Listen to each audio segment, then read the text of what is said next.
बात होगी मौसम की। कराची में सुपर हाईवे और गडाब के इलाकों में मट्टी का तूफान आ गया था। ये तेज हवाओं और गर्द गुबार से मकीनों को सांस लेने में मुश्किलात का सामना है। कराची में सुपर हाईवे और गडाब के इलाकों में मट्टी का तूफान आ गया है।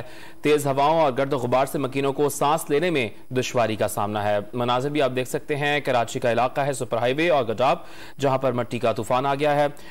ब्यूरो चीफ कराची काजी हसन ने हमें ज्वाइन किया है। काजी हसन बताइएगा कितनी शिद्दत है तूफान की? जी बिल्कुल, ये जो आज मट्टी का तूफान और गर्द गुबार का तूफान है, ये नूरियाबाद, बहरिया टाउन और गडाब के मुख्तलिफ इलाकों में आया है और महकमा मौसमियात का ये कहना है कि ये हवा के कम दबाव की और शदीद गर्मी की वजह से एक्सपेक्टेड था कि जो कराची के शुमाल की तरफ जो आउट स्टेट है, कराची के बाहर के इलाके, वहाँ ये मट्टी का तूफान आया, जिसकी वजह से बड़ी तेज हवा के साथ मट्टी भी आई है, जिसकी वजह से लोगों को परेशानी का भी सामना है। जबकि महकमा मौसमियात का ये कहना है कि ये पूरे कराची में नहीं, लेकिन एक छोटे से हिस्से में जो कराची के शुमाल की जानिब वाक़ है, वहाँ ये मट्टी और गर्द गुबार का तूफान आया है। जी बहुत शुक्रिया काजी हसन।